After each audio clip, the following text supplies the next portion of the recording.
Socrates pernah mengatakan, hidup yang tak pernah teruji tak layak untuk dijalani. Menarik. Apa sih kaitannya dengan mental health? Mari kita bahas.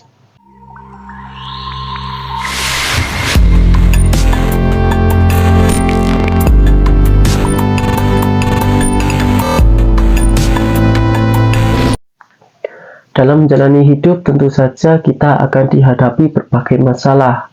Entah itu masalah keluarga, masalah hubungan, masalah kesehatan, musibah, perceraian, kematian, dan berbagai masalah-masalah lainnya. Berbagai masalah mungkin saja bisa kita lalui dengan mudah, akan tetapi pada titik tertentu kita juga akan kesusahan atau merasa depresi dengan masalah-masalah yang timbul tersebut. Sehingga dengan berbagai macam permasalahan-permasalahan yang timbul tersebut dapat menimbulkan perasaan-perasaan negatif pada diri kita seperti terpuruk, marah, putus asa, dan perasaan-perasaan negatif lainnya. Orang lain mungkin saja dengan mudahnya bilang, kamu pasti bisa, tanpa mengetahui permasalahan-permasalahan yang kita punya.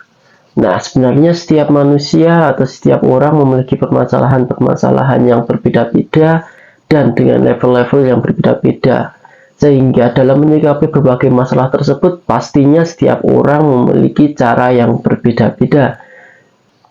Mungkin saat kita curhat dengan orang lain atau kita curhat dengan teman atau sahabat, respon mereka bisa bermacam-macam. Mungkin ada yang malah, aduh nasib mah, kamu mah enak. Nah, itu malah kadang yang bikin menambah depresi orang yang bercerita. Padahal ya, orang yang bercerita itu bisa menjadi obat bagi yang berbicara atau yang bercerita dan bagi pendengar cerita tersebut. Nah, sebenarnya curhat itu malah bisa menjadi obat bagi kedua-duanya. Di Indonesia sendiri, kasus bunuh diri tidak sedikit, kawan-kawan. Nah, di Indonesia, angka kasus bunuh diri per tahunnya bisa mencapai 1.800 orang. Nah, bukan angka sedikit itu. Jadi, kesehatan mental bukanlah hal kecil yang bisa kita sepelekan karena kesehatan mental bisa berujung ke dalam kematian atau yang tadi kita bahas adalah kasus bunuh atau bunuh diri. Nah, sehingga jika ada teman atau sahabat kita yang ingin bercerita, dengarkanlah, karena yang tadi juga sudah saya bilang, kalau bercerita atau curhat itu bisa menjadi obat bagi pendengar dan yang bercerita. Apalagi di era digital seperti ini, kawan-kawan. Nah, kesehatan mental atau serangan-serangan mental yang menyebabkan kesehatan mental kita down bisa datang dari mana saja.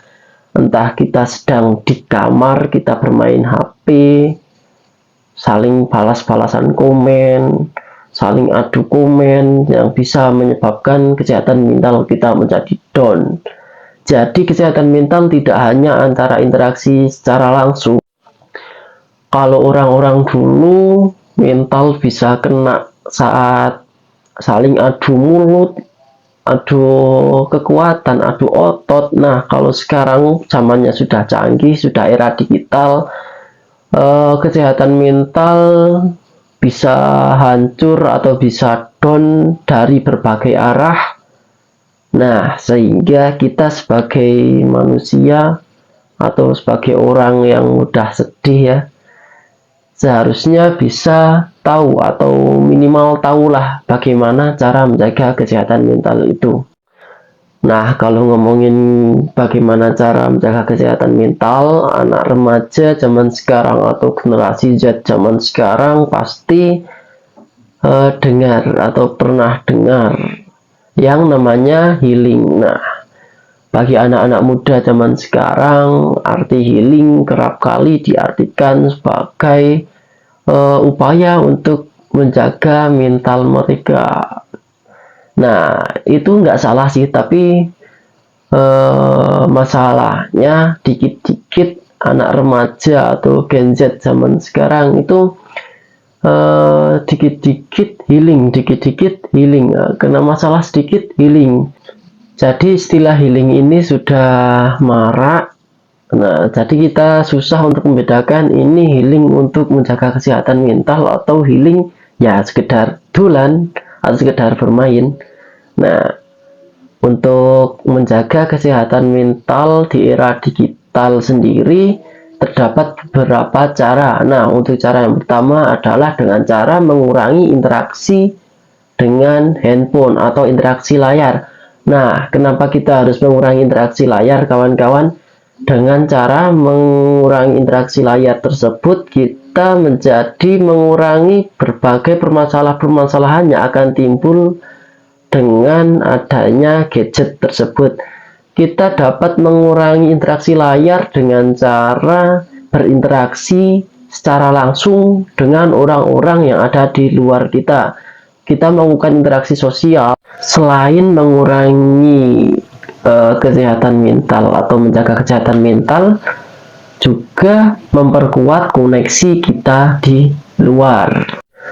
Cara yang kedua adalah dengan cara membatasi sosial media. Nah, cara membatasi sosial media ini bisa kita dengan cara melakukan penjadwalan penggunaan sosial media. Jadi kita tidak sewaktu-waktu menggunakan sosial media, tetapi kita membutuhkan atau membuat waktu-waktu tertentu untuk bermain sosial media. Cara yang ketiga adalah dengan cara mencari dukungan sosial. Nah, kita bisa mencari dukungan sosial dengan keluarga, teman, atau sahabat terdekat. Kita bisa melakukan curhat atau melakukan cerita-cerita. Nah, dengan menjaga hubungan tersebut, kita atau mental kita akan menjadi semakin kuat karena permasalahan-permasalahan yang ada tidak kita pendam sendiri. Cara yang keempat adalah ciptakan keseimbangan. Beri waktu kita untuk istirahat atau tidur, rutin olahraga. Nah, kita tetap boleh bermain sosial media, tetapi dengan keseimbangan tersebut kita tetap memperhatikan pola tidur, olahraga, dan lain-lain sebagainya. Nah, untuk cara yang kelima adalah cari bantuan orang yang profesional. Nah, ketika kita sudah curhat nih sama temen, sama sahabat mungkin, tapi malah diajak adu nasib, semisal. Nah, kita bisa mencari orang yang lebih profesional. Contohnya apa sih? Nah, contohnya adalah psikolog atau psikiater. Nah, jangan malu untuk pergi ke psikolog.